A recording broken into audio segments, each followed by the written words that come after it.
Ladies and gentlemen, excellencies, distinguished guests, good morning and welcome to day 2 of the 3rd edition of the Budapest Global Dialogue. It's great to see you all back here for a packed day with a very exciting lineup of speakers. The Budapest Global Dialogue, co-organized by the Hungarian Institute of International Affairs and the Observer Research Foundation, brings policymakers, academics, and other experts from around the world to the heart of Europe to think collectively about how we respond to the changing world and build a more resilient future. We will begin day 2 with a keynote address by Péter Szijjártó, Minister of Foreign Affairs and Trade of Hungary. Minister Szijjártó has guided Hungarian foreign policy through a decade of significant global transformation. And since this year's theme is Back from the Brink, focusing on the urgency of reconfiguring the international order, we are very lucky to have him here with us to set the tone for the sessions and discussions to come. We ask that you please remain seated after the keynote speech. There will be no break at this time. Our program will continue with a plenary panel discussion titled Sovereignty and Contestation: Has the Globe Finally Fractured?, which will explore how global multilateralism is being reconfigured and security redefined, and what this means for states large and small. Our first coffee break will take place after that panel. Now, without further ado, please join me in welcoming Minister of Foreign Affairs and Trade of Hungary, Péter Szijjártó, to the stage.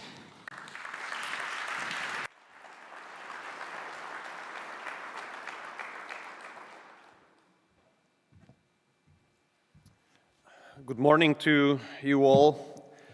Thank you so much for the kind invitation. I'm really grateful that such a conference takes place in Budapest in a Hungarian-Indian cooperation. We are very happy that the team which organizes the Rise in the Dialogue has teamed up with our Foreign Affairs Institute, united forces in order to organize such a very timely conference. Although I'm not quite sure that we are back from the brink, but there is a brink for sure. That's what we all know, and I hope that at the end of the conference we will be closer to be able to answer the questions which have been ahead of all of us. And it's great that the title of the conference is Dialogue. This is what we stress for. This is what diplomacy should be about. Budapest is the right place for dialogue. Budapest is the location of freedom of expressing of our own opinion. No censorship, no pressure of the liberal mainstream. Here in Budapest, you are always welcome to carry out a dialogue based on mutual respect. And I do believe that during the current crises and challenges, it is only dialogue based on mutual respect which can bring us closer to the solutions of the challenges ahead of us. I think it's not a question that putting into consideration the period from the end of the Second World War, we are now in the toughest situation when it comes to the global security. And in the meantime, a totally new world order is being shaped before our own eyes. A totally new world order which is based on changing everything to what we have been used to so far. Totally new rules and regulations, totally new methodologies. Whether it's going to be finalized at any point of time, no one knows. When this point of time will come, no one knows. But what we know for sure is nothing's going to be similar as it used to be before. And I think there is a good reason why a totally new world order is being under establishment. If you look back to the last 20 years, the world had to face four major crises. Four major crises, out of which one would be enough for an entire century. Now we have lived basically a quarter of a century, and we had four major crises. And what is in common when it comes to these four major crises is that Brussels has not been able to find and give the proper answers that led to the downgrading of the European Union, while Hungary proved to be able to find the right answers, which ended up in upgrading Hungary. And what is an impact of these four major crises and the fact that the European Union was not able to find the proper answers is that the European Union has isolated itself. And one of the major changes brought forward by the establishment of this new world order is that the European Union is no more a factor, neither in global politics nor in global economy. And if someone considers this as an exaggeration, may I raise the question that I observe it properly, that the European Union has no seat around the table where the topic is how to settle the crisis of Europe. So what are these four major crises? First, we all remember the collapse of the global financial system and a global economic crisis as a consequence. We all remember the liberal answer performed by Brussels: high taxes, social aid, unemployment aid, an over-ideologized policy on economy and energy. And what was the answer of Hungary? Restructuring the Hungarian economy, introduction of the lowest taxes of Europe, introducing a totally new labor regulation, establishing a very close cooperation between the education system and the economy itself, and a very pragmatic kind of economic energy policy based on the growing usage of nuclear energy. The second major crisis came forward 11 years ago, when a wave of massive illegal migration has hit into Europe. What was the answer of Europe? Wir schaffen das. Everybody was allowed and welcomed. And nowadays, if you walk along the streets of some big Western European capitals and you are not aware where you are, you might be uncertain about the continent. While here in Hungary, we have stopped illegal migration.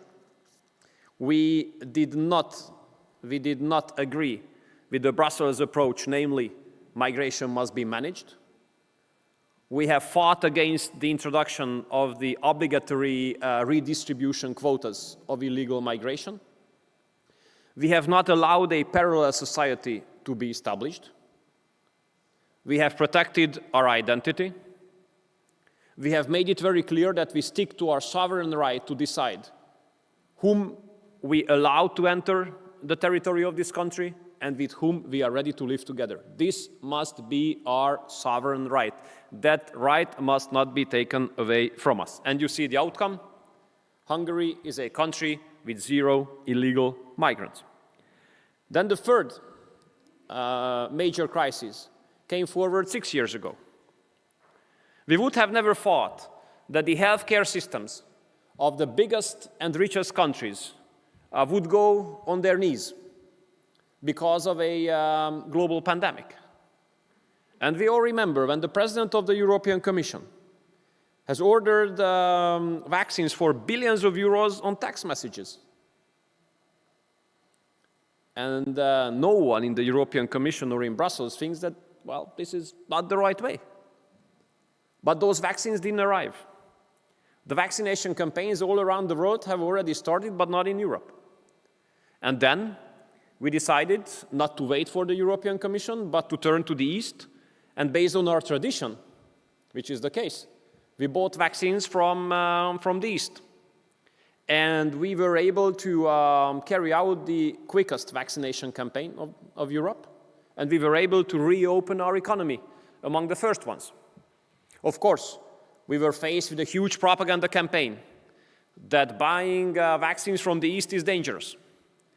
But there are some in the room who are Hungarians and have been children during the communist era, when we only got vaccines from the East, and my observation is that we are still alive. And the fourth challenge, the fourth crisis we have faced with has been the war itself. I don't think anybody would have thought that towards the end of the first quarter of Europe, there would be a war in the heart of the continent. And here a major mistake was, many major mistakes have been committed by the European Union. Basically, all the decisions of the European Union regarding the war contributed to the increasing risk of the escalation of this war. And here in the neighborhood, we found this very, very dangerous. We are the only country in NATO and the European Union which has never delivered any weapons to Ukraine. We are the only ones who were brave enough to speak in favor of peace from the very beginning. And I do remember that those European leaders who are now speaking in favor of ceasefire have attacked us like hell after the peace mission of the Prime Minister to Kiev and Moscow when he argued in favor of ceasefire. At that time, they considered ceasefire as a cuss word, and now they argue for it. 2 weeks ago in Brussels, on the last meeting of the foreign ministers, it was a consensus among the foreign ministers after a statement of one of our colleagues that the European Union is not prepared for peace. That was said. Literally, that was said. And that was agreed by the others. European Union is not ready for peace, is not prepared for peace. This is the first time it is being said openly that it is against the interest of Brussels to make peace in Ukraine. It is obvious that the European Union has been undermining the efforts of President Trump to make peace in Ukraine.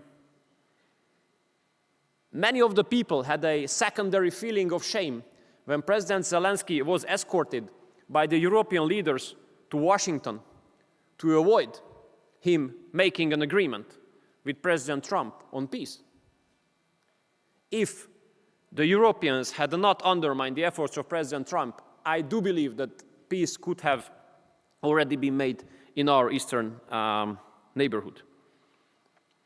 And I see that there is a total frustration in Europe because of the isolation.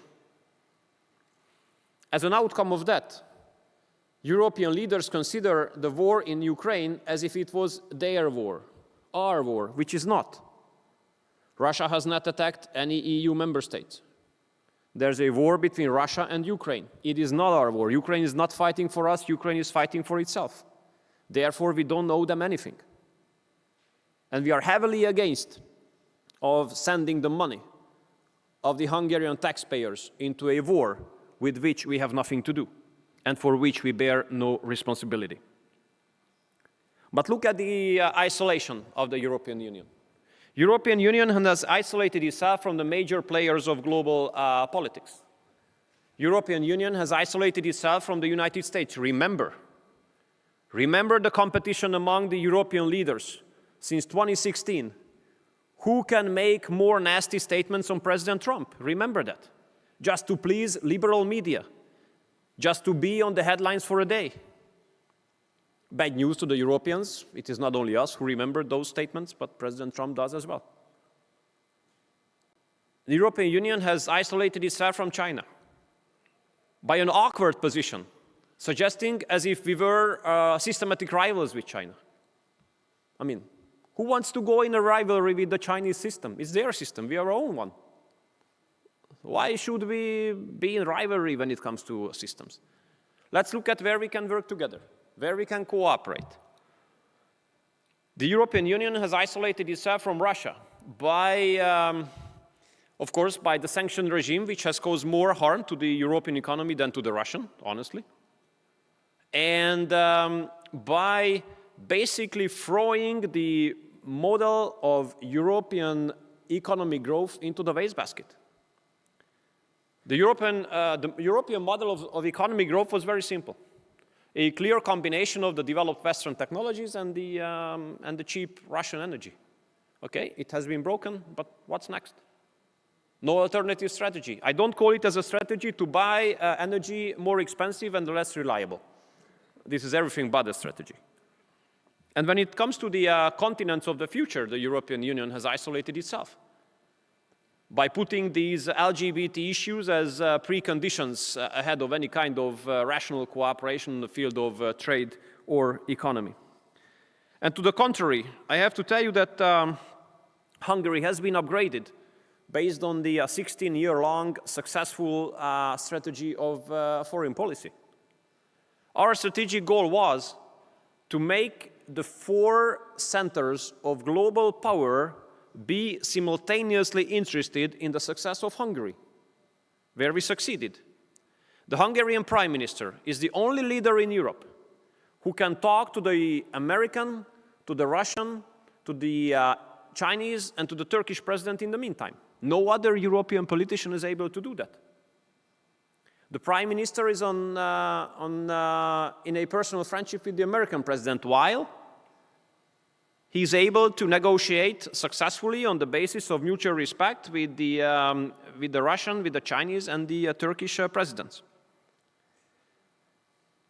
So Hungary's strategy was successful, has been successful, while the strategy of Brussels has failed. The European Union is basically the major loser of the new world order. The strategy to divide the world into blocks has failed. And this new world order is a patriotic-based world order. The new world order is basically a product of the global patriotic revolution. And we are proud that Budapest was the destination, was the location from where this global patriotic revolution has been started. And of course, with the fact that the leader of the #1 superpower of the world is a patriotic leader, this revolution got a new boost. And this new world order is based, unlikely to the former one, is based on bilateral cooperations, is based on intergovernmental cooperations, is based on personal respect, where friendship and loyalty are values. And Hungary, unlike the European Union, is among the winners of this new world order. While the world was moving from a crisis to crisis, we have reached huge achievements here when it comes to economy. We are a country of less than 10 million people, but there are 1 million people more having jobs compared to 10 years ago.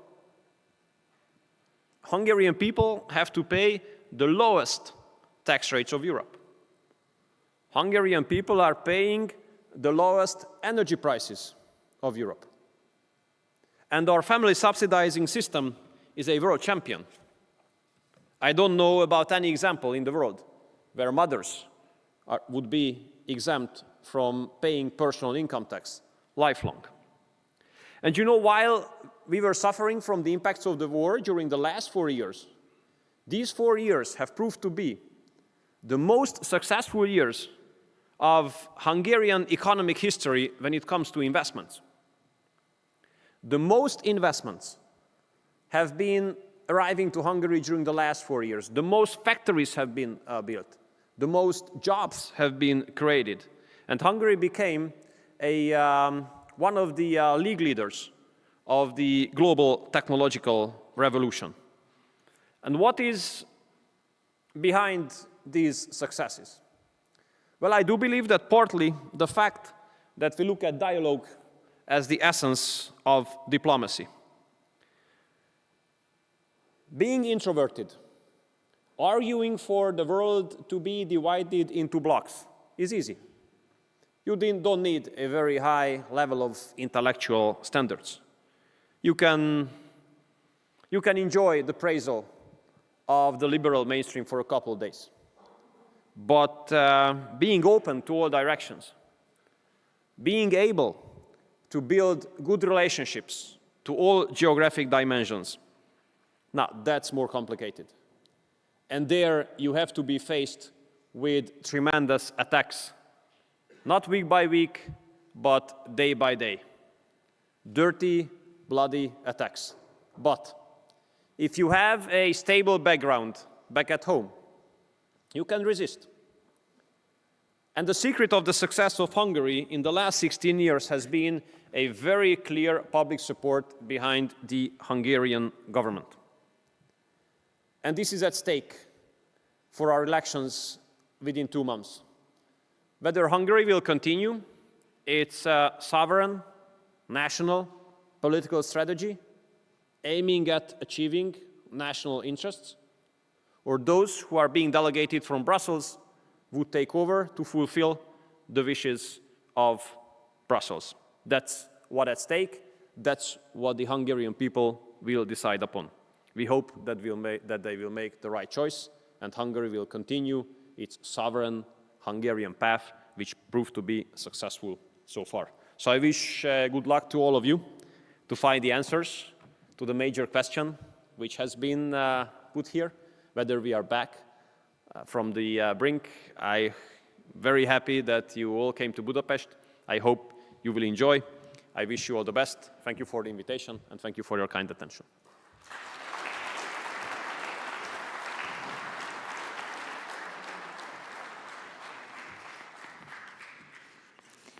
Thank you again, Minister, for joining us here today and sharing your thoughts with us. Dear guests, please remain seated while the Minister exits the room. Our program will continue in just a moment with a panel discussion titled Sovereignty and